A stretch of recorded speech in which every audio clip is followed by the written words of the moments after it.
Hey there, folks. I'm Matt Hansen, And I'm John Johnson. and you're listening to Planes, Trains, and Comic Books. the podcast where we discuss favorites we've reread, both classic and new comics we want to read, and everything else in between.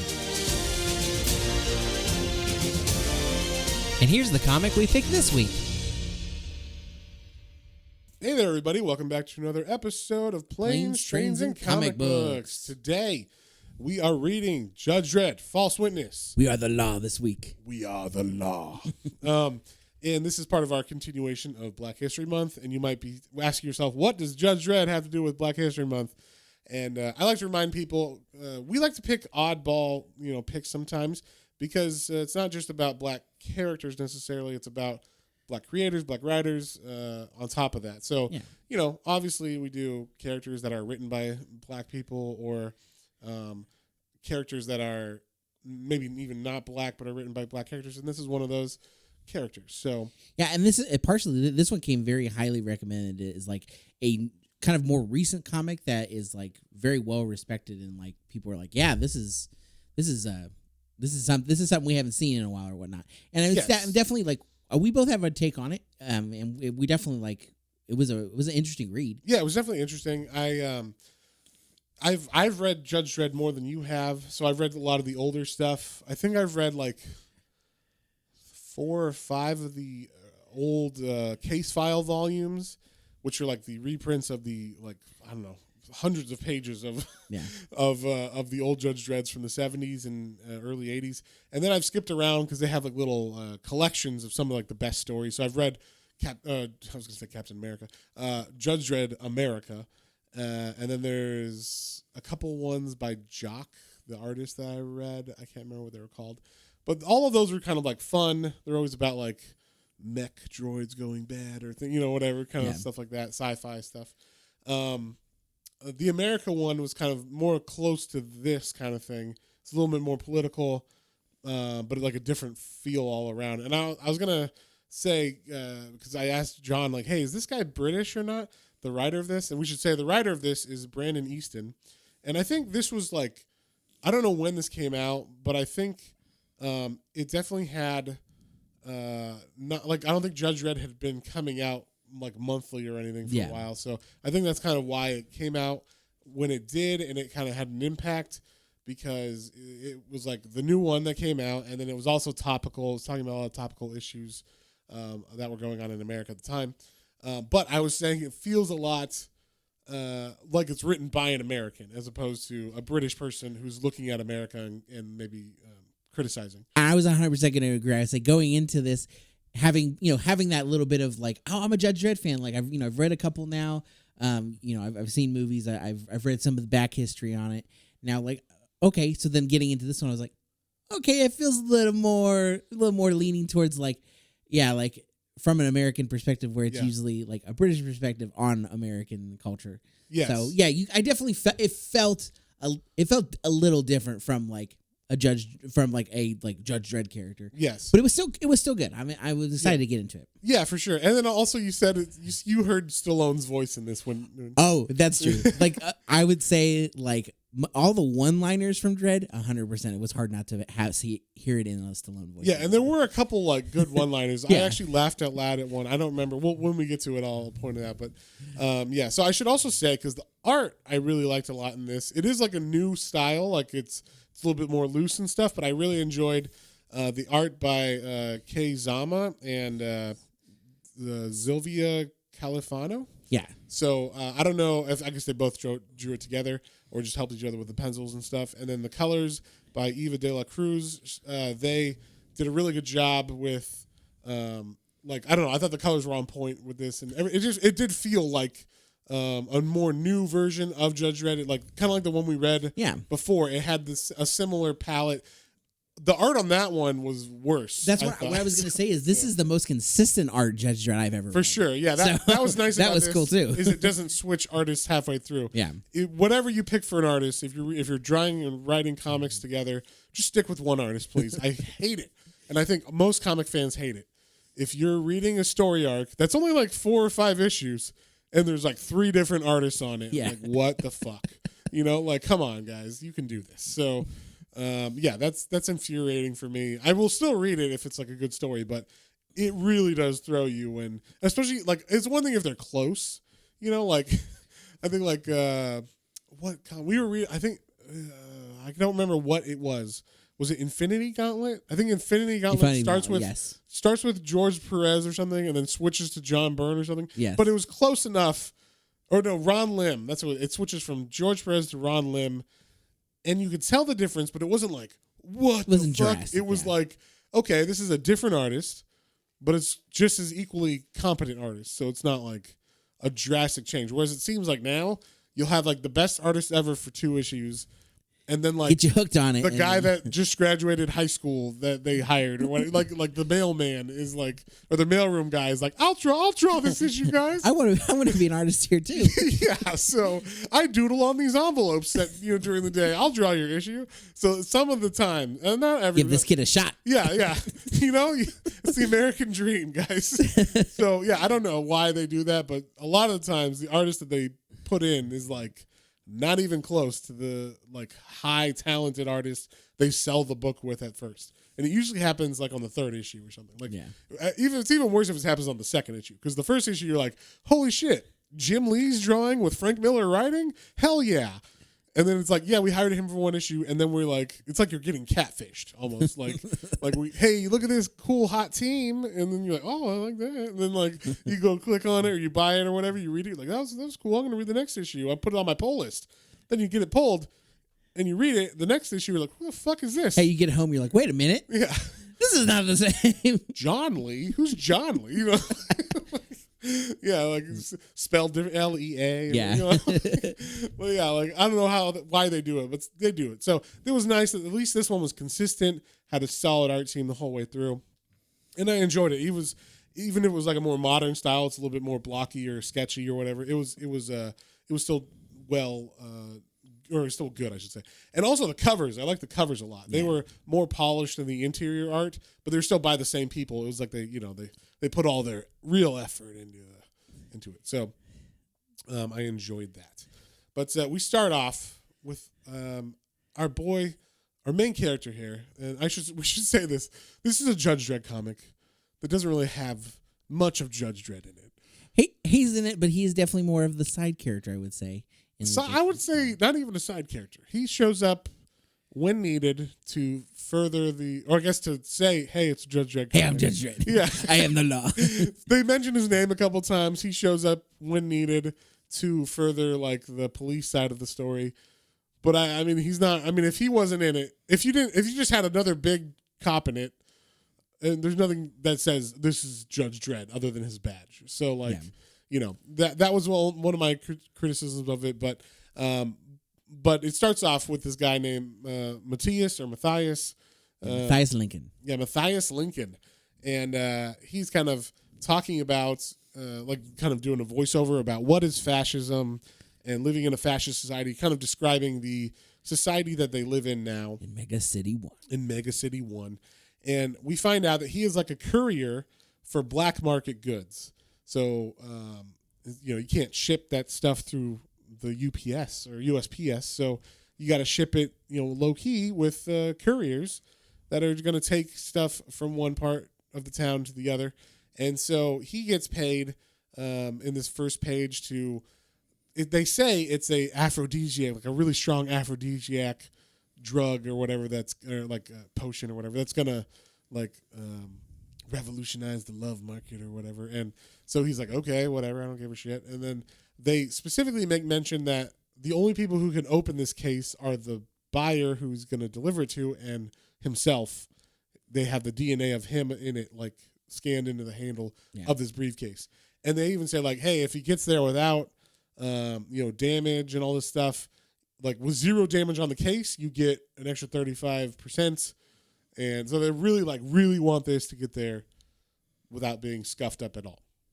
So he takes off, and like I said, he's kind of talking about the town and how it's a fascist society, but he is very adept to going around this place. He literally he's like Spider-Man jumping off buildings and shit. It's very like parkour Spider-Man. Yeah, very.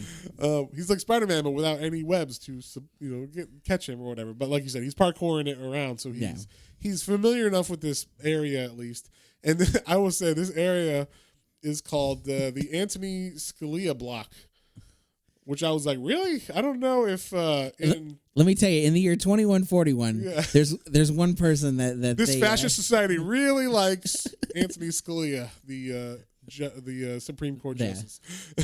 so I was like, wow, I don't know if they would name blocks after old.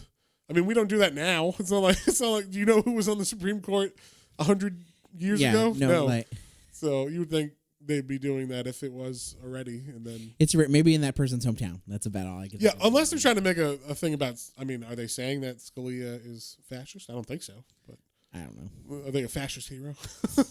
so I don't think so. I don't think he is one of those judges. But maybe I'm wrong. Anyway, we also get a little blurb about like what's on TV here. A lot of comics do this. This is kind of like a this. I think I've seen a lot of this in Spawn. Because like Spawn always has like 3 TVs in every comic where like you get the mainstream news, you get the entertainment news, and then you get the Alex Jones crazy guy news. And then like they're talking about the same story, but each one has a completely different viewpoint on what's been going on with Spawn. So it's kind of fun that way. But this is similar to that where we see a guy on TV who his name is it Dr. Filth or Mr. Filth? Dr. Filth. Dr. Filth. And he is... I guess he's supposed to be the Alex Jones equivalent in this. Yeah, Alex It's Jones. more polished, though. He's more mainstream than Alex Jones. I would say, yeah, it's obviously supposed to be a conservative host. I would say maybe like, because he's younger too, maybe like Tucker Carlson, Sean Hannity kind of. Well, I don't know. He's way more hardcore. He's also than those like way guys. more hardcore too. So I don't know. I don't know. It's definitely like a really super polished. Okay, but he's definitely supposed to be Fox News guy because they even say like fair and balanced on this like that's true, news thing or whatever. So that's what they're supposed to be, and they're specifically talking about, or Mr. Filth is specifically talking about, like railing against like immigrants or refugees. They're calling them coming into the Mega City 1 illegally, and how there's like natives that Mr. Filth or Dr. Filth has like riled up. So there's this whole like local population within the Scalia block that is. We should also say the blocks in Mega City 1 are like cities unto themselves. Oh, yeah. Because a mega city is like 5 Los Angeleses put together. And then it would be like if one of those boroughs of Los Angeles is called a block. A block, yeah. So when they say a block, they mean like a giant section. So there's a lot of people in this block that are anti-refugee or minority or whatever, because they also, I mean, it seems like the refugees are obviously supposed to be more brown-skinned people or people of color. So, yeah, that's definitely part of this. And then they show people like harassing certain individuals on the street. I don't know if they are refugees or not. They just are assuming they are, and saying like, get out of here, you filth, you disease carriers and stuff like that. So it's very like racially charged and like just a bad message overall coming from these TVs that are making people aggressive. And this courier, Mathias, sees this guy getting beat up that they start surrounding as they're like, I don't know if they're at doing a protest or whatever they're walking around with signs and stuff, but the native-born people are starting to beat up on this refugee guy. I'm assuming he's refugee because they're beating him up. And so Mathias apparently was he failed out of, or he didn't get to be a judge, but he went to judge school. So he has some moves that he knows, and he's pretty athletic. Obviously, he's parkouring 200 stories down and stuff. So so he starts beating the shit out of some of these guys. And right as he's doing that, obviously it's like a riot. So the judges show up, and they pull up, and of course it's Dredd. And it's Dredd with a bunch of mech judges. So the mech judges are just like, it's literally like RoboCop. Like, not RoboCop himself, because that's like part human. It's like the droid, whatever the droid was called. I forget. I don't remember the name of it. The one that's got like the little chicken legs and Yeah. walks around and has like a big head. So it's like that, but I mean they don't look like that, but they're just full robots. But they all have Judge Dredd head, like helmets. Yeah, they all have That's Judge pretty Dredd great. helmets and big shoulder pads for some reason. And so Judge Dredd comes up on his lawgiver, his chopper. his chopper, his bike, and he's like, buddy. He says it in his Stallone voice, as John said. Basically, he's like, we're giving you warning shots. Everybody disperse because this is an illegal protest or whatever. And so everybody starts to run, and Mathias, he's like, I'm coolly walking away like I wasn't part of this thing. And one of the mech droids goes up to him and is like, human, do you require assistance? And he's like, no, I'm fine. And he's like, I registered like waver in your voice, meaning you're guilty of something. Let me see your backpack. Give me your bag. So basically, like literally, like this, and we should say, like, this is obviously a fascist society. Like, if you have a police force like this, the level of fascism is a different level of fascism as far as it's very, very, very state controlled. Yes, and to have a black market like that, for like whatever you're doing is going to be, it means you have to have a very fascist society. So these cops have the ability to just go into this crowd and start stunning everybody with impunity. It's part of the law. There's not even a question about it. Like even Judge Dredd's like, disperse. And he's supposed to be the good guy, right? He's the main character. Disperse, but also with these stun gun things. And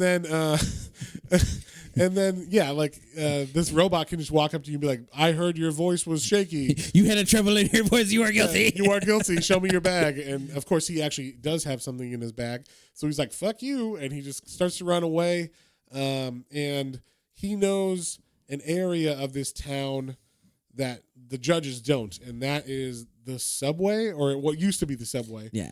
And so this is basically like makeshift sewers that are also part subway as well. And it's kind of like the Underground Railroad for refugees. It's how the refugees are getting into the city. They are able to get in from outside, and the cursed earth is what they call it, the outside area. Because if you didn't know, the earth outside of these city walls is basically just nuclear wasteland. Yeah, it's barren. It's barren. The cannibals rule the areas. It's very Mad Maxy. Very Mad Max, but with actual like human eating and stuff. And but some of them have like mech droid hands and shit. Which I gotta say, I mean, actually, you know what? Furiosa had a mech hand. She did. Yeah, but that was not really in the other ones so much. So yes, the mech hands are in there now, and yeah, that's more like Judge Dredd is now at least. So Mathias goes into these tunnels, but while he's doing that, his case gets a bullet through it. So he's like, he's running. He doesn't even notice it at first. So he is able to hide in these tunnels, and Judge Dredd calls to, what are they're tech judges, they call them? He calls back to like a main like hub, and then he gets routed to this judge who is like familiar with the area. Yeah, but this judge is very specific because she is. We don't know this right now, but she is very like part of the story going further. Mm-hmm. We'll get into her more, but what is her name? Judge Dolphy. Judge Dolphy, yes. So she's kind of like, well, you can't really go down there. We don't really have a full map of the system, and it's very dangerous, and there's a bunch of shit down there. And Judge Dredd is like poppycock. He used to say that. Like, he should use old British slang. He's like, nonsense. I'm going down there, and of course he gets like attacked by some mutant monster that's down there. I did like that. That was cool. Like, yeah, the big giant. He like goes down just like immediately. There's like tentacled. I kind of wish they creatures. would bring this thing, like stuff like this, back more in this comic because they show these underground caverns a lot, and never once does any other monsters come out. The judges need to go down there and take care of business. Yeah, for real. They should judge with the monsters. Yeah, I judge you, monster. You have too many tentacles. Yeah. That's not allowed. 11. You're only allowed 11. That's 12. You're dead. So yeah, it's an ISO cube for you, buddy. But yeah, so Judge Dredd, he fights this thing. He shoots it with his gun with incendiary bullets. If you haven't seen Dredd the movie, now there's Judge Dredd the Schwarzenegger movie. Stallone. That is, you said Arnold and then you still said Schwarzenegger. What are you gonna do? Okay, the Stallone movie, and that is on its own merits fun to watch for different reasons. Yes, it's not a good Judge Dredd movie, but it is a fun. It is a fun movie. Terrible movie, yes. And then Dredd the movie from 2012, I think it is. Yeah, with Carl Urban. With Carl Urban. Is it Urban? I call him Urban. I thought it was Urban. I'm sure you're right. You're more of a fan than I am. I just like to say he's Urban. He's real Urban. Yeah. So he's a really badass Judge Dredd who does not take off his helmet. Yeah, he's very taciturn. He doesn't say many things at all. So that movie is pretty fantastic. I watched it. But he's got a gun in that where he can talk to it, and he said, I think the gun is in the other one too, but it's more featured in the Dredd movie from 2012. And he said he can just say like incendiary, and the bullets change to that type of ammo, bullet, or like hot shot or whatever. He says a couple things like that in the movie. But yeah, basically, they explode on contact. So he's able to beat up this mutant monster. And one thing that was interesting in this that I kind of wanted them to get in a little bit more is that, like, Judge Dredd, when he gets back up, he's looking at or he's talking to like the robots who are still in the like crowded area where the protesters are still protesting. It's weird.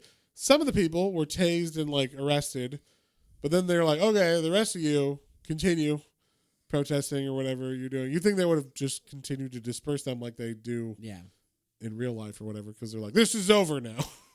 You've already gotten angry or whatever. So, but this one is they're allowing it to go because there's another guy there who's like part of the protests, and he's one of the bad nativist people, and he's like, hey, Judge, how come you like let these refugees in? They're all illegals and stuff.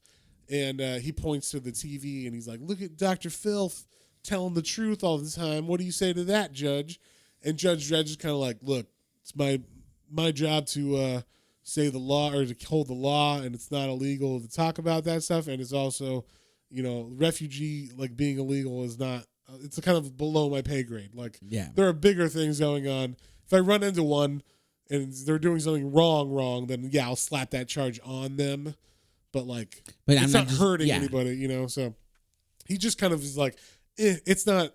I'm not part of that or whatever, Like I'm either above it or it doesn't concern me because I'm just so into the law. Yeah.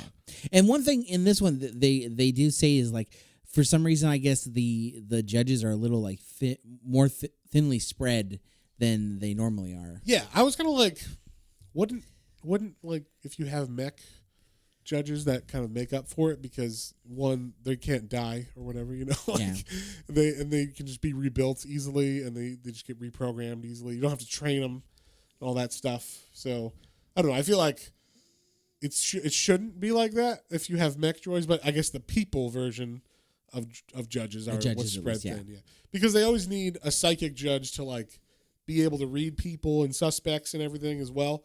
Even though the mechanical ones can still read your like body language and pick you out, they can't read your thoughts like the side judges can. Yeah. So, and if you remember in both Judge Dredd movies, there's Judge Anderson, who is a side judge, and she's like brand new in I think both of those. So, and she can read minds and stuff. So that comes to play later in this. So, but yeah, so Judge Dredd, he's not really concerned with this whole Dr. Filth program, and he basically says like, well, it's free speech, so that's part of the law, whatever. I don't care as long as it's part of the law. And I was like, is there free speech in this fascist society? Yeah. Some of this stuff didn't quite line up with what I would think is this fascist of a society. But either way, that was just like a funny, like, all right, Judge Dredd, you are, I guess the free speech is still in the Bill of Rights, whatever. There's some form. Whatever the Bill of Rights is called now, or that they've, bastardized it as. They still have the idea, at least, of freedom of speech. So we see also Mathias is talking about, as he's going through the tunnels deeper now, he's explaining the Underground Railroad and where he came from. And we find out he is one of these refugees that came from a town named Eden's Bridge. And basically, it's, if you can explain this better, John, let me know. So they're all mutants outside of the city because they've all been mutated by the nuclear fallout. But these new group of kids that are these newest crop of children that are born specifically from this town. Only this town, Eden's Bridge, which is like, we'll call it a border town. It's, I guess, just outside of Mega City 1. That these new kids are normal looking or whatever. They don't have two mouths. Their mutation is that they no longer look like mutants. They look like very like a normal human being. Almost like too normal, like perfect skin. They go out of their way to be like super beautiful. Like, super beautiful. And apparently they also are impervious to like viruses and like disease and like skin abrasions and stuff. Yes. And it's very obvious that like them, and they heal fast too and everything. Like it's like they got a healing factor and shit. So, and it's weird because like their parents have like 4 mouths and claws. Yeah, and claws and shit. So I don't know why. They don't explain why this new crop is like that. They just the new babies. It's the new ones. They bred out the bad mutation. The bad mutation. I guess. I don't know. So and he's explaining all that and like where he came from and like that is actually a big part of the story. So he kind of has to explain that at this moment. But then as he finally kind of gets back up to the area where he's supposed to deliver his product, that's the aphrodisiac. He thinks he opens the case because he sees it's damaged. He sees the bullet hole and he's like, oh shit, I hope it didn't hit the canister. He opens it. It didn't hit the canister, but the canister is obviously not an aphrodisiac because it's got the biohazard sign on it. And he's like, what the fuck is this? And it turns out he's actually delivering it to Dr. Filth.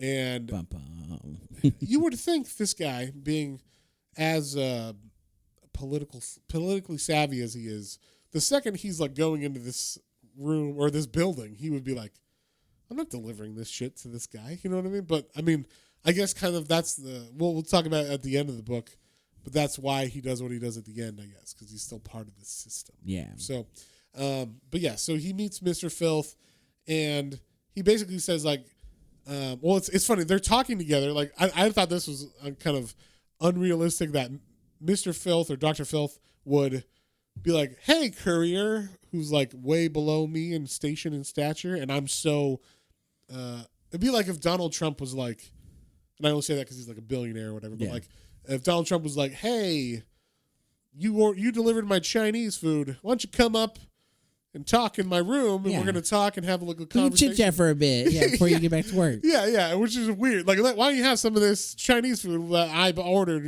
I ordered too much. So, have some chow mein while we talk or whatever about like life or some shit. So it was like weird that he's like, yeah, come on in.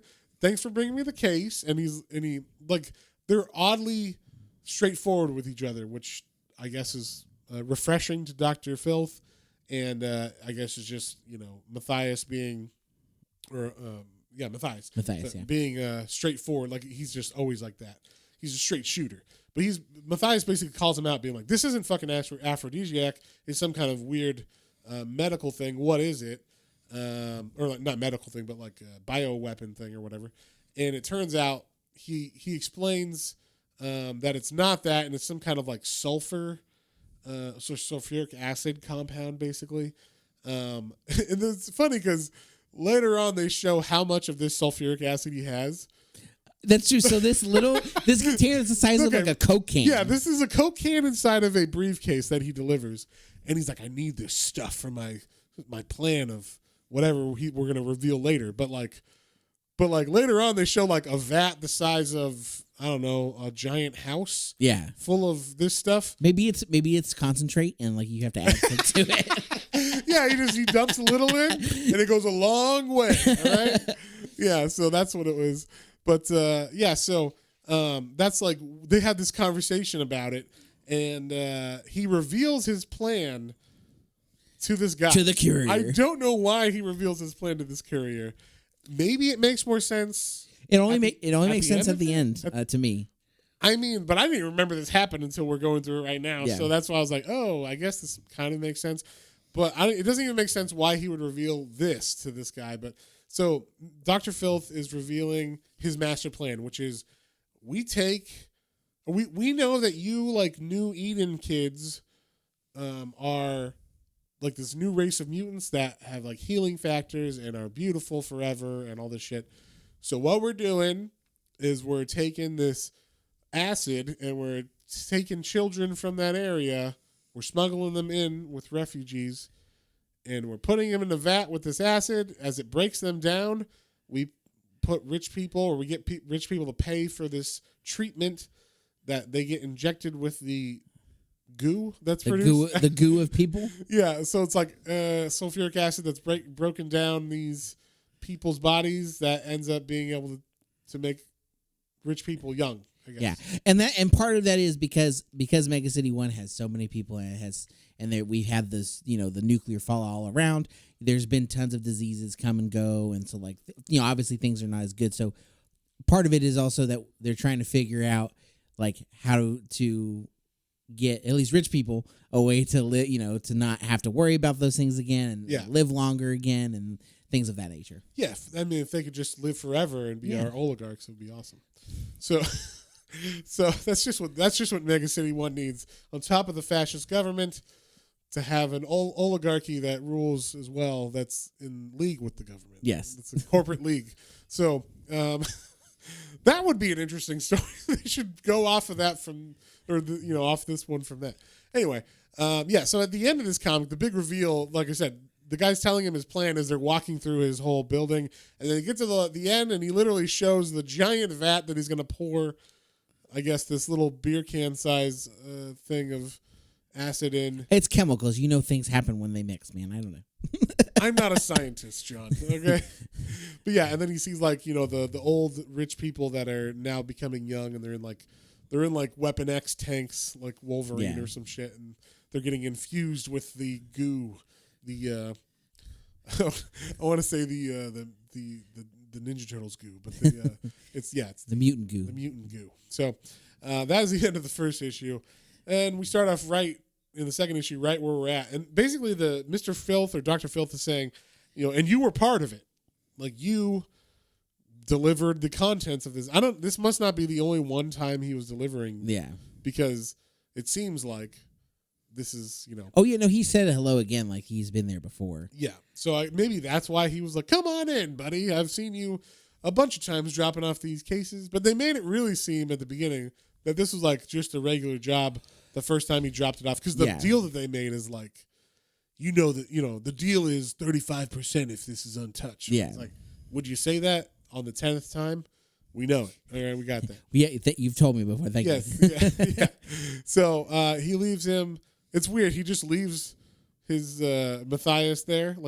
Dr. Filth walks out of the room with the goo and the. He's got some security droid things there too, which is also that's one of the other things I was going to point out was kind of weird is this fascist society, but I guess some high end people still can have their own security droid characters. Sure, and guns and stuff. And guns, too. yeah. I don't know.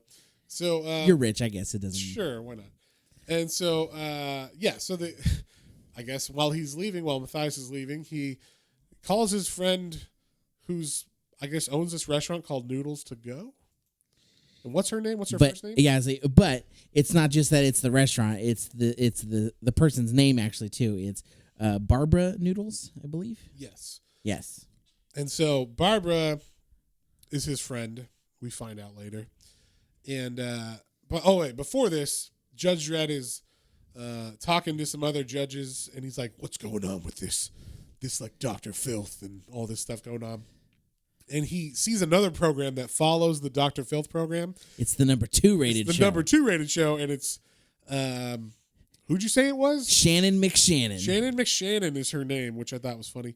And she is just following up with that rhetoric from Dr. Filth about the refugees, but she's a little bit more. She's not refined as yes, yeah. He's a better talker than her. Yeah, she's more. I'll say she's more. She'll use more language that's very crass. She'll say "Oh, these people should be in a zoo or whatever." Look at these basically savages or whatever, and it gets people more angry and whatnot. So they're just having a conversation about that, and then we see that they are looking at, I guess, another protest that's about to happen. Yeah, that is being kind of antagonized by this program in real time. So I guess the people that are at the program, Shannon McShannon, is knowing that these people are gathering, and she's kind of like, yeah. Yeah, why get we're angry. here. This Yeah. is what's going on. Exactly. She's giving like a speech to them. Like a Hitler speech. And yeah, there's a lot of people building in this place, and they're bringing. This was the thing. I was like, so this fascist government allows citizens to have mech droids that are weaponized, guns, Flying little gunships. Yeah. Like and flying gunships and actual firearms as well, personal firearms. I was like, there's not too many fascist governments that allow that, but apparently this one does. So, the judges are just watching all these people build up, and I guess they're assuming, or we're supposed to assume, that there's still a Second Amendment or something, and that these mech droids and everything are covered under that. So that's building up, and obviously Judge Dredd's like, this might be a problem. So then we cut to Mathias, who's at the Noodle Bar, which is also a hookah bar, and is owned by his friend Barbara Noodles. Which is a great last name. I did like that name. Barbara Noodles. Yeah, and we find out that she's actually like the Harriet Tubman, I guess, of this and refugee thing. She's like that and like a super hacker. Well, of course. Yes. I mean, you would have to be if you're the Harriet Tubman of this world, right? So yeah. I'm just joking. Well, Harriet Tubman was a hacker. Yeah, I don't know if you knew that. so anyway, she's like the one who's kind of like facilitating this underground railroad through the tunnels and everything from the Eden City to Mega City 1. And then we find out that Mathias, I think we already kind of established that he is one of those kids. Yeah. But he also had a sister was there, and a friend. Best friend. And all this stuff. And they're kind of talking about it and just how she's kind of torn up about like everything that's happening with the refugees and what kind of they've both been kind of compromised in this world, this city. Yeah. And this city isn't the dream that they thought it was. You know, like we left the cursed earth, which is full of cannibals, into a promised land that is not much better, they say. I would argue cannibal world. Okay, so let's be honest. Cannibalism is probably like one of the worst rungs down you could be on. Probably, yeah, of how you could die or whatever. Yeah, and the fact that you can at least you could become a courier. Yeah, exactly. Make a living. It's it's bad, and you got to watch your back, and but not be eaten. you have to watch your back by getting eaten. Yeah, I don't know. It's all shit. Yeah, it's all shit. But it's this still is not a horrific future. It's still not cannibalism shit. That's true. So, but yeah, she's just saying like, well, like this is not like what we thought it was going to be. Yeah, and maybe we should have stayed in Eden or whatever. You know, was it so bad? And then they cut to the cursed earth in Eden when Mathias was a boy. We find out his name is actually Simon. That's his given name, I guess. I was going to say his Christian name, but I don't know if they had that back then or in the future or whatever. So we also see this is where they reveal his mom has like two mouths. I thought this panel was wrong for some reason. I thought it was misprinted. Yeah, did they double like on accident? I was like, oh my god, no, she's a mutant. So so we see like there was they were always getting attacked by cannibals in that city. And they were kind of sick of it, and the parents were like, we have to get out of here, like, let's do the tunnels. This was one thing I thought was like, why was this shoehorned in? And it obviously later it came about, but they're like, we had to get a tattoo. I'm like, why? Why did you have to get a tattoo? Like, the little kids are getting tattoos so they can travel across the border or whatever, or underneath in the tunnels. And the, like, Simon or Mathias gets one, and his friend, what's his friend's name? What is his friend's name? Pendleton. Pendleton. I was like, something with a P. Something with P, because he's got a P. He gets Samsonite. That's what it is. But yeah, so him and his friend Pendleton get not matching tattoos, but they both get tattoos on their rib cage that are like, and then one of them, like Pendleton's is like, it looks like the judge badge. It looks like a judge badge, but it says PS, which I'm assuming is his initials, or maybe it's like Pendleton and Simon. I don't know. And then the one that Simon gets or Mathias gets is like just like I don't know, some kind of like looks like spray paint, like what's tagging script or whatever. So he gets something, and like I said, I have no reason to understand why they had to get these as part of like their travels. But maybe it's like we need to be able to identify you or something. I don't know. So on their way to crossing over, they get attacked by cannibals. And a bunch of people die, including his best friend Pendleton. We should also say his best friend Pendleton is black, and is obviously obviously black, like, not he's not like fair skinned at all or anything. So that comes back later in the.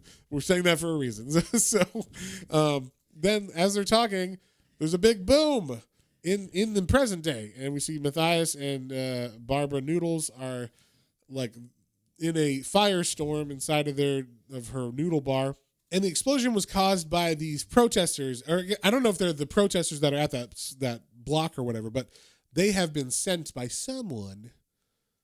And this is where we see they actually have their own weapons and their own stuff on top of the mech droids and everything. They're bringing like physical armaments to kill these two people that they're like, someone told us you guys are refugees. Yeah. And they literally kill Barbara. And then Mathias is like, what the fuck? And they're like, freeze. And they're like, and Mathias is like, are you judges? And they're like, no. And then he's like, cool, then I can just fucking kill you guys because you're killing us. So like, what? So yeah, he takes one of the guns from one of the guys as he's like kicking him, and then he like proceeds to kill the other ones that are there. So. Yeah. And right as this happens too, Noodles is sending Barbara is sending some kind of encrypted message into like the judges system, the tech judges, because there's somebody on the inside that might help. And so she's like, you just need it. Oh, I didn't hit send, and she's like, okay, I'll hit send. Yeah, and he has to do that after I was like, wow, the keyboard's covered with blood and everything, and it still just says like send. I was like, wow, that's a pretty good computer. It's like it took a blast, covered with blood, doesn't short out at all. Nothing like our modern day computers, huh? Yeah, we need that. We need that 2141 tech. Yeah, exactly. So, so then we cut to the next morning where the judges, I guess, are like, there was an explosion and there was like people killed, and it was from the, I guess, protesters or whatever. And Judge Dredd's like, we're on it. And so he goes to take on these, I guess, are these the actual protesters or are these just different kids? I thought they were the protesters. It's hard to tell because they seem really young. Some of the other protesters were actually like, and we say protest, we're talking about the nationalistic ones. Yeah. There's no other protests in here, so it's not like there's a justified protest and then so these ones, this is like the nationalist protest, but there's like kids in here with guns. And when Judge Dredd rolls up, they're like, what's up? Or they're like, what's going on? And he's like, I'm fucking Judge Dredd. I am the law. And they I mean, it seems like they're allowed to have these guns. I'm like, this is like a 15-year-old kid walking around or whatever. So it seems like a crazy, like I said, once again, the system doesn't quite make sense from this point of view or whatever. So, but Judge Dredd, he takes them out and pretty easily. I mean, he just punches these kids in the face. Takes their guns, and then they run away. And then he's like, something's weird about this. Like, these kids are being like, these kids and protesters, all these people are being like weaponized by these, broadcasts or whatever. So I'm going to go talk to these broadcasters. So he goes to Shannon McShannon's, I guess it's her office building or whatever. Yeah. He goes to talk to her, and we see Judge Dredd does not care about private security at all. He walks up, and the security guard's like, no one's allowed in the building. And then I should say they're all robots, so no one's allowed in the building while the on-air sign is flashing. And Judge was like, here's your on-air flash or whatever. And he shoots one and explodes it. And then the security guards start to attack him, but he's got a bunch of mech droids with him as well. So they all just blow the shit out of her private security. And when he actually comes up, and she's like, cut, the fuck is this? It's supposed to be like a closed set or whatever. And he's like, I am the law. The law does not wait for closed sets and all that shit or whatever. And basically she's kind of not taking him seriously. She feels like she's above the law. But if you ever read Judge Dredd, no one's above the law. So he does not like her, but he's like, I guess you're not doing anything illegal.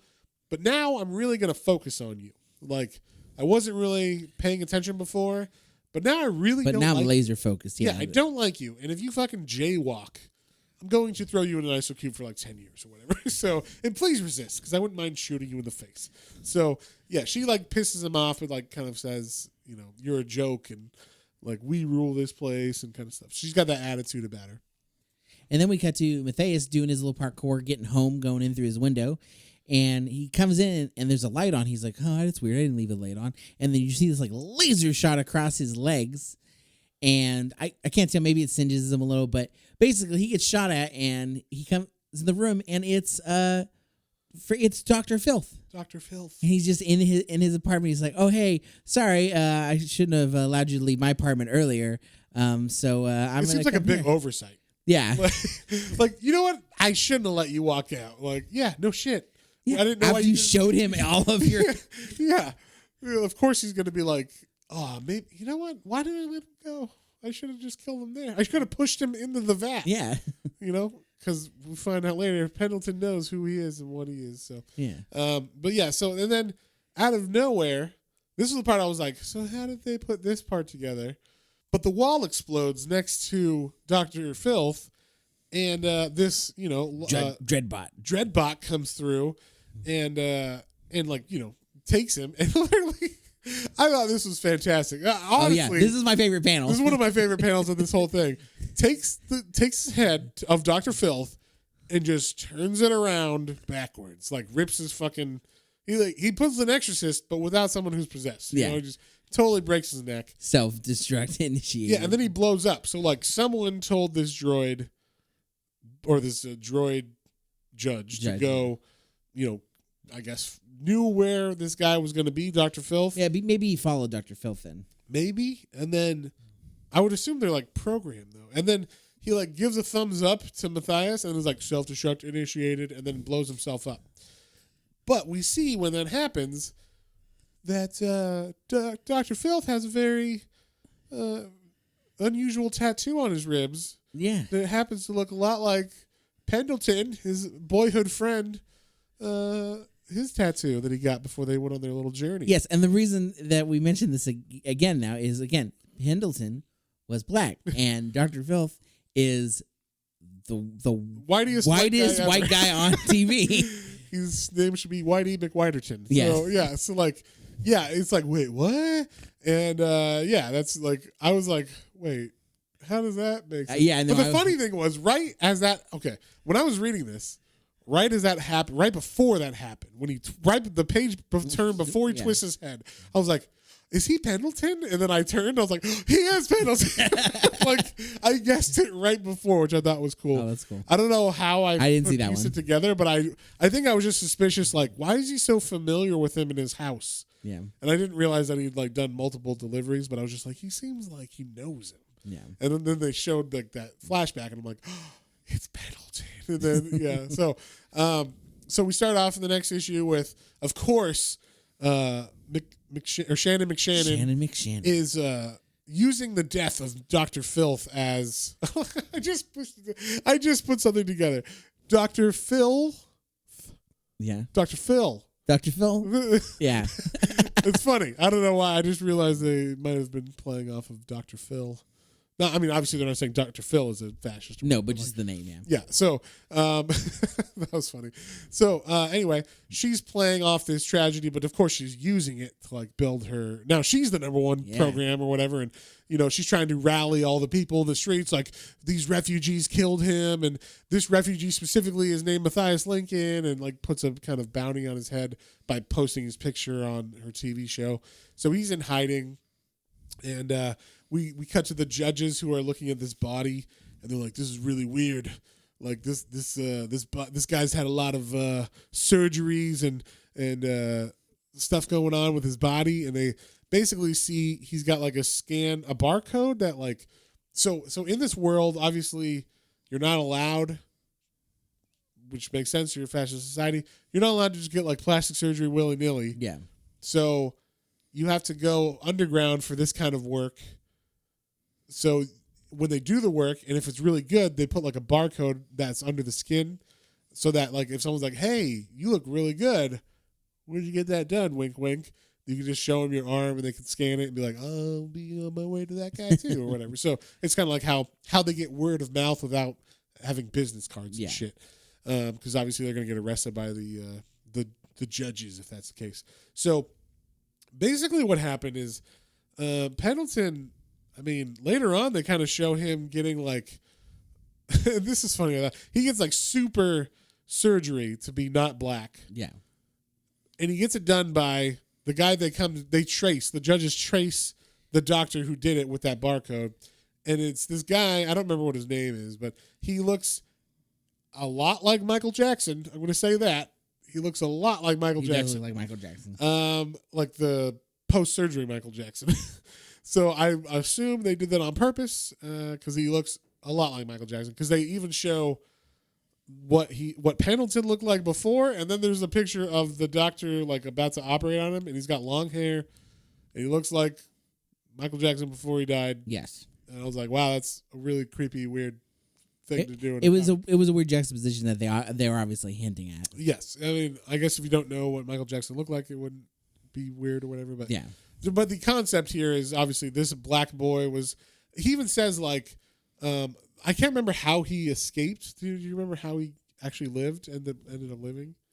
No, I guess maybe he had gotten some kind of body mods or something. No, I'm talking about when he. There was an explosion when they were trying to come across the line, and apparently he got out when they thought he died. Like I guess they just didn't see his body dead. They just assumed he died, and then he ended up being able to cross. So, but he was not able to get a job or any of that stuff. So he was really down on himself, and he was really down on the way he looked. And I guess he figured, he despises himself in the way he looks. So if he could just make himself not this, he would rise up. And that's what happened. He made himself a super white guy.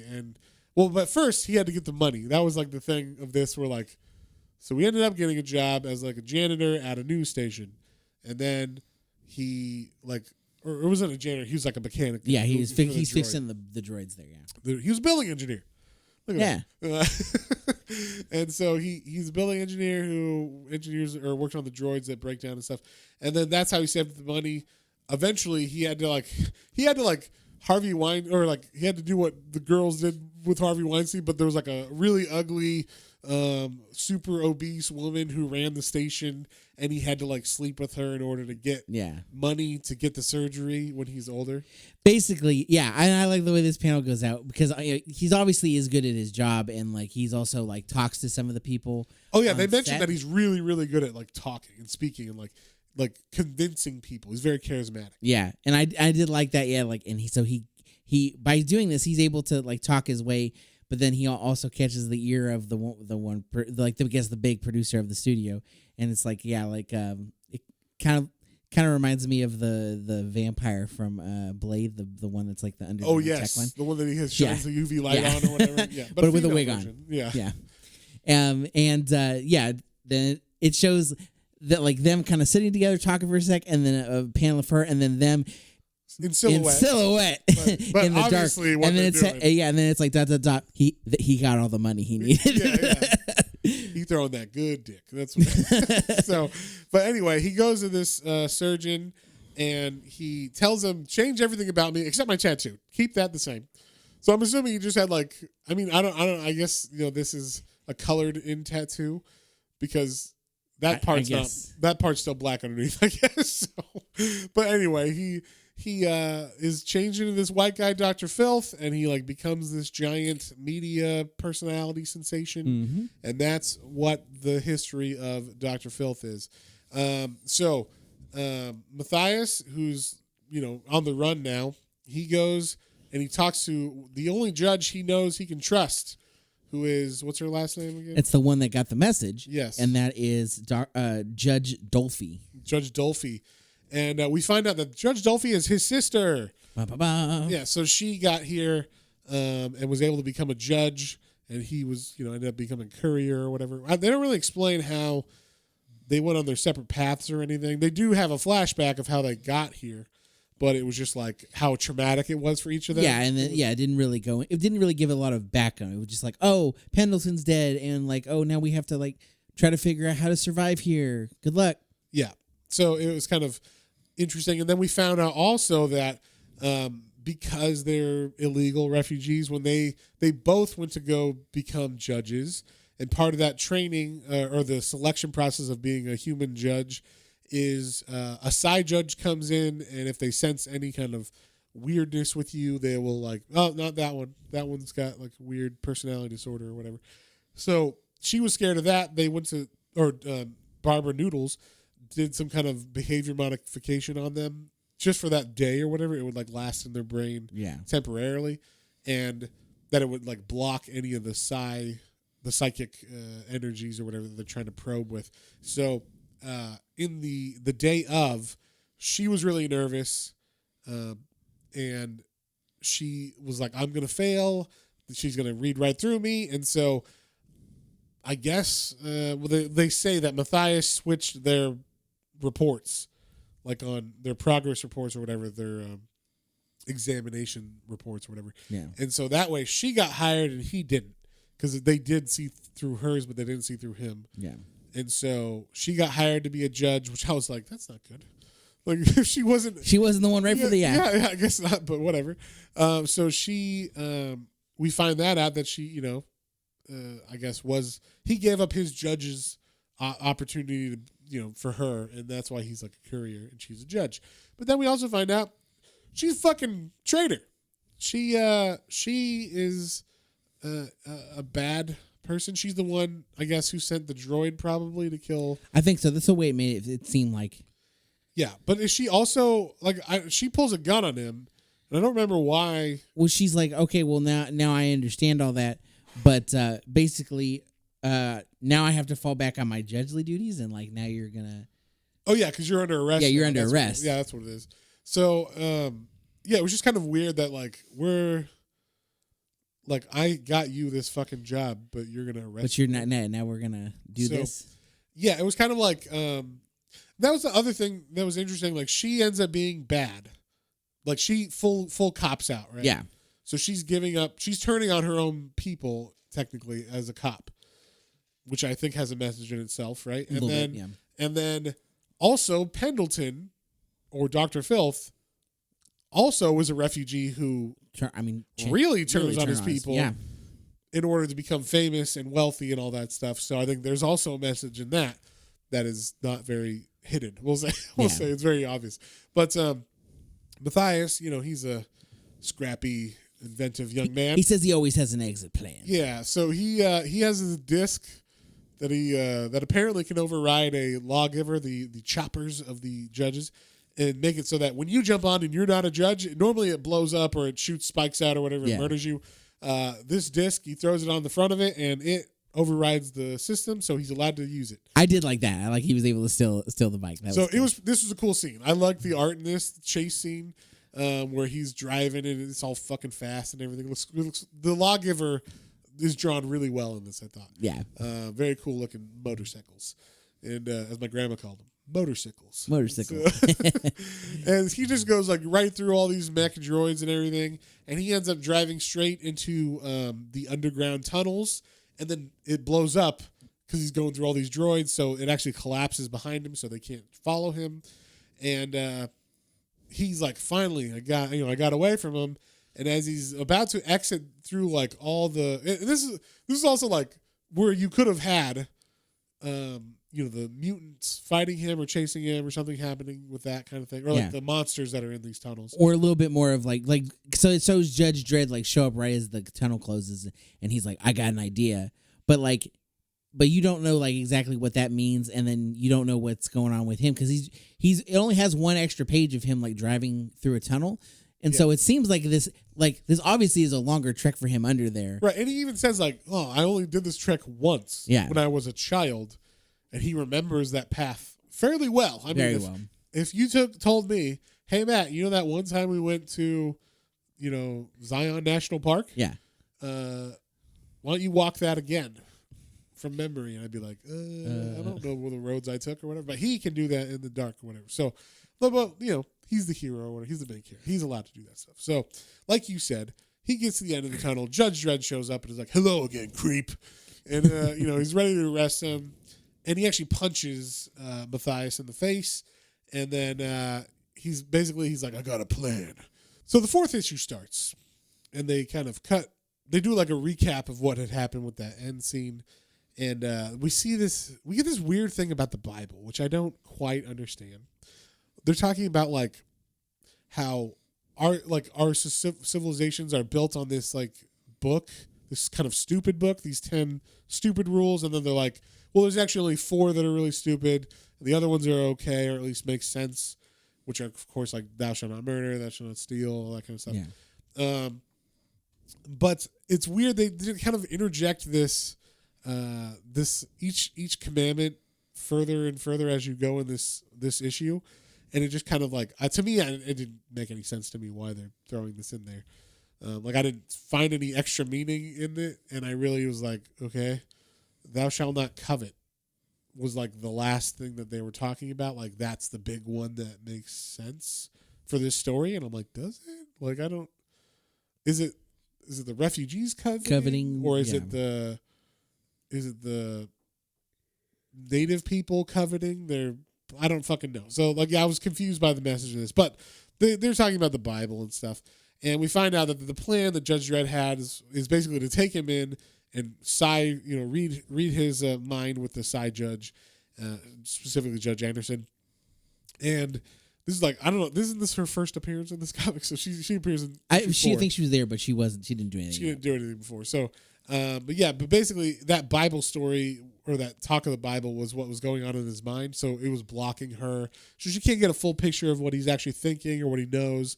And so he kind of like is able to block her mind a little bit, but she eventually penetrates and gets enough of the story so that they know, like, okay, we can go to the I guess station of Shannon McShannon and we can arrest her because we have enough evidence to do that.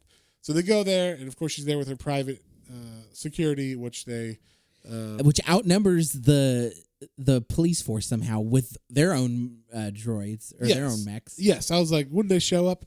But actually, we do find out that they do show up later on. That Judge Dredd was not stupid, and he did bring a whole other platoon or whatever of SWAT droids or whatever that are ready to go. So she's like, and this is, I didn't, of course they show later on, but at first I was like, why are they drawing her so like? She's so buff. She's all like roided out or whatever. And so, but there's a reason for it because apparently she gave herself a super spike of the nourishing refugee goo or whatever, and because mutant goo. That's Judge Dredd.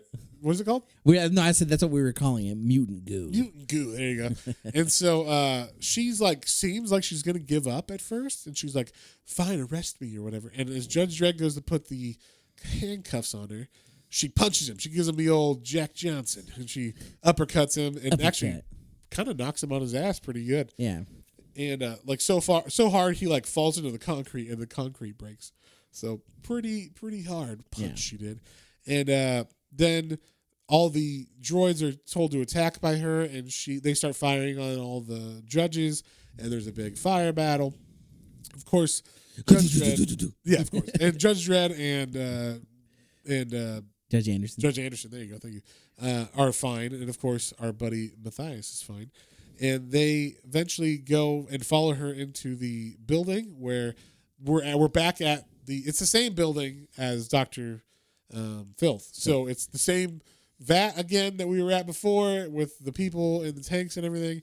And Judge Dredd is like, "This is what we needed. This is the evidence," or whatever. And but she is like, "I'm not letting you take this from me." And she fucking takes Judge Dredd by his neck and puts him against the wall.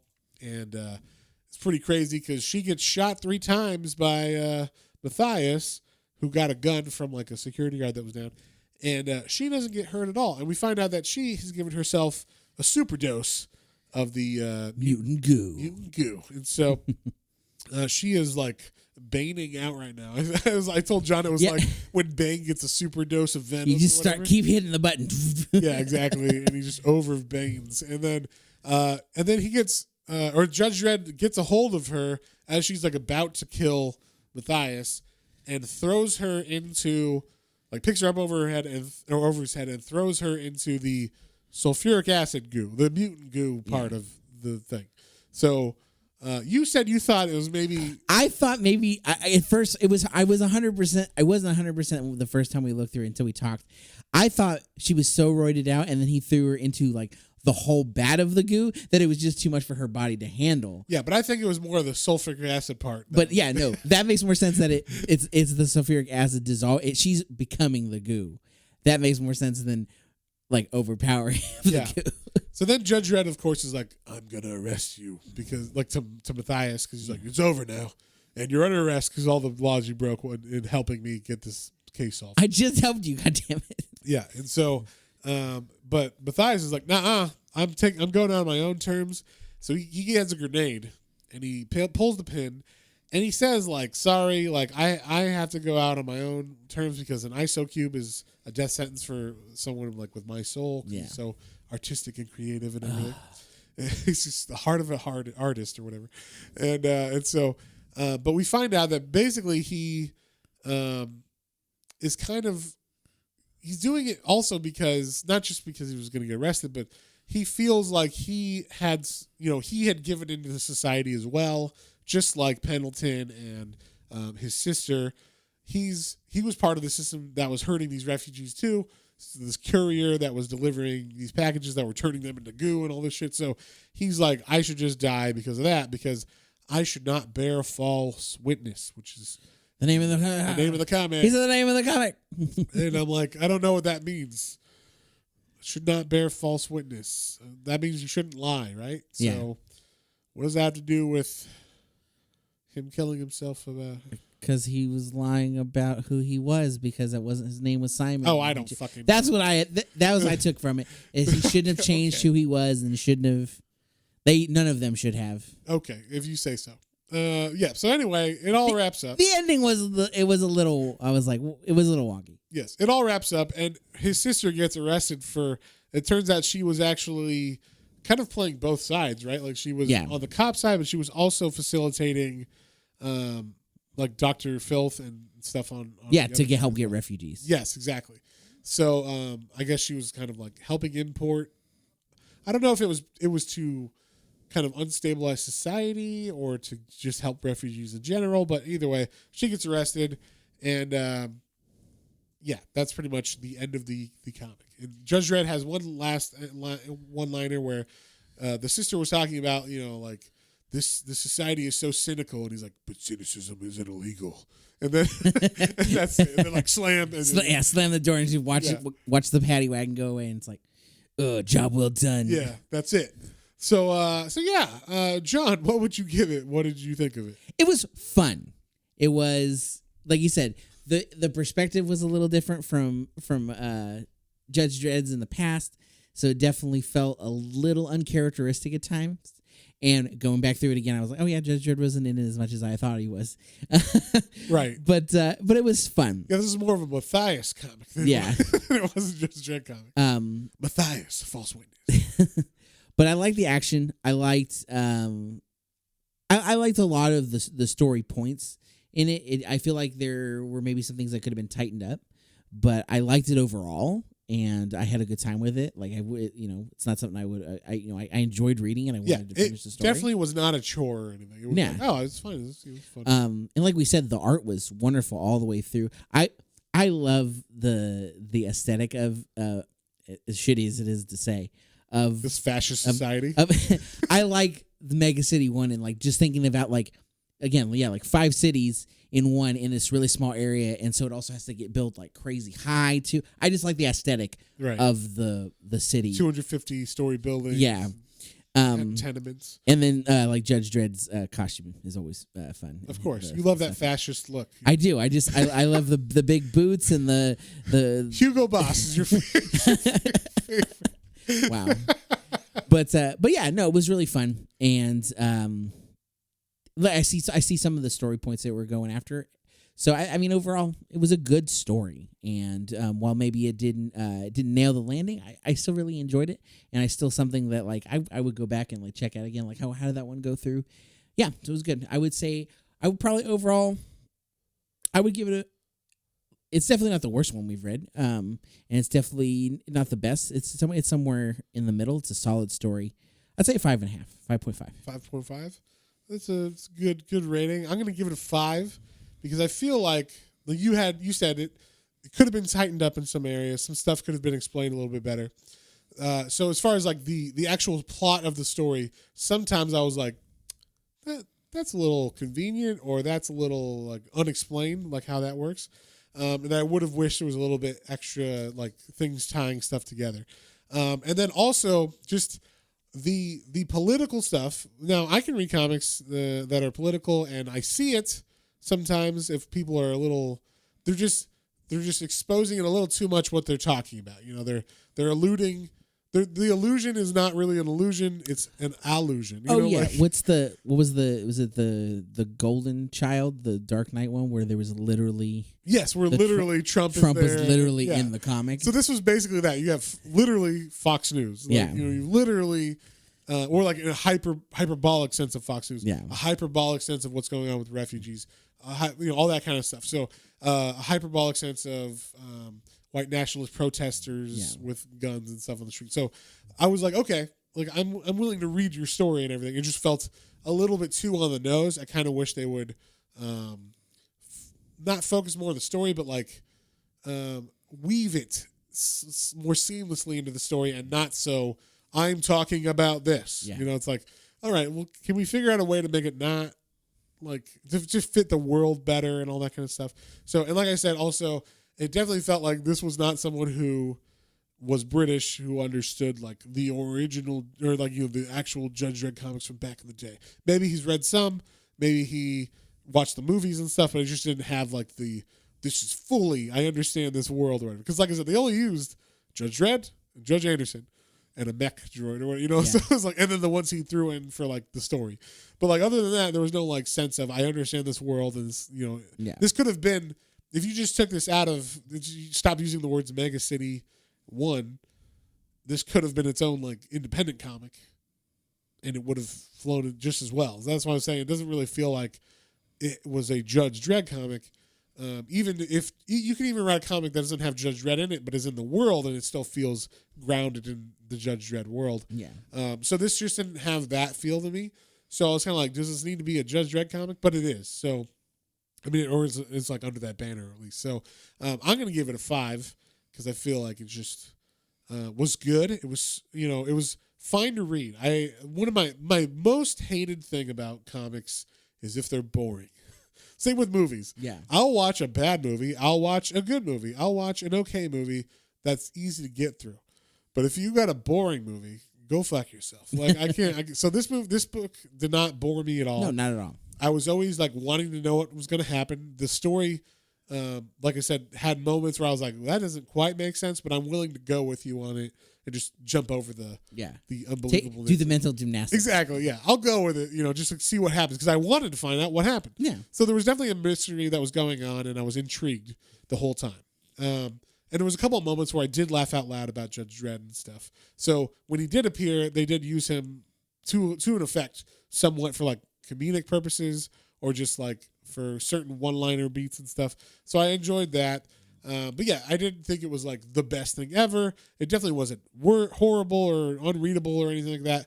And if you maybe aren't, you know, as averse to like the strong politics in comics, you might feel like it was better than what I think.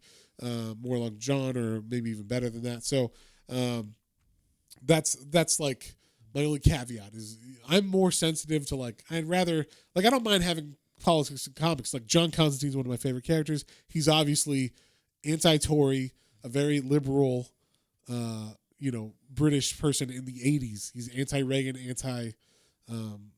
Thatcher. Yeah, I was like, what's her name again? So the Iron Lady. Yeah, the Iron Lady. So, you know, and I'm fine reading that because most of the story is about him fighting demons and shit. Yeah, that's very much a side back end. Yeah, exactly. Well, he gets it in, and it's part of his character, and I like it because it's part of his character.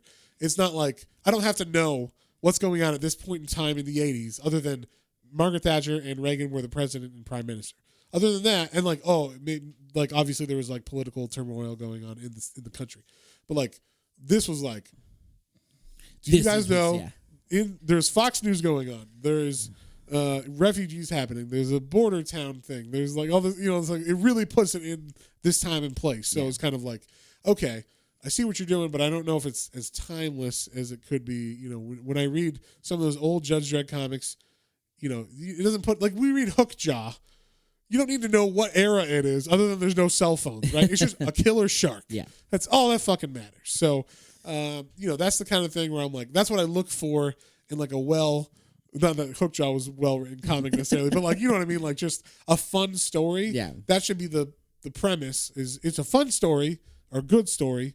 And I'm telling this like as good as possible. And then I want to throw in and weave in my political message or my outlook on life or my ideology subtly in these threads of storyline. So it wasn't very subtle. I'll say that. So enough about me and, you know, this or whatever. But what are we reading next week, John? Next week we're stepping out a little different. Yeah, a little different. We're gonna bring our celebration of Black History Month to an end by doing a unique read. We're going to read an actual novel this time. A book. Well, it's not a novel. Well, it's a book. It's a book that's celebrating and kind of discovering and revealing the hidden history of Black artists and Black writers in like golden age and even pre-golden age comic books. So these are people that no one knew unless you were like really, really into stuff back in the day. I mean, you'd have to really dig because this guy that wrote this book had to like really dig do this research to find out who the artists were and authors of these old golden age comics like Blue Beetle and some other characters like that. So, and for the record, no one was credited on that shit. It would just be like Marvel Presents or Timely Comics Presents The Blue Beetle, written by us. You know, like no one us doesn't say Marvel. anything. Yeah, it doesn't say anything. Or DC is right. Well, whatever. Yeah. And so at that time, it wasn't even any of those. So yeah, it was just like no one got credited. But if you were Black, you definitely didn't get credited at all. Anyway, so this guy Ken Quattro goes through and like highlights specific artists and writers of color that were writing very well known and very important characters back in the day that and even like companies that were created that didn't last very long, but they kind of inspired like the Milestone guys and stuff. So it's a very cool book and we're very excited to check it out. And it came out this year, so it's pretty new. And it's called The Invisible Men. So check it out. I know it's available on like Hoopla and stuff if you read your books on Hoopla digitally, or God forbid you have to read it on the Kindle app now. The new updated, Comixology Kindle. Look, our podcast has been very influential with DC, Amazon. I need you to take note. And this is a major problem. You need to get on this. Look, Jeff, I need you to understand your fucking app sucks for reading comics. Yeah. It sucks and I hate you. I don't want to read a 2-page spread and not be able to like look in at details. Zoom in at all or whatever. Yeah, so fix it. Fix it. Or just go back to the original. Like just use the same fucking technology and call it Amazon Comixology or whatever. Amazology. But yeah, literally go change the logo and put your little happy face looking thing on it. Yeah. Do something like that because it's terrible. So anyway, if you guys have any comments, questions, or suggestions, you can email us at planestransandcomic all one word at gmail.com.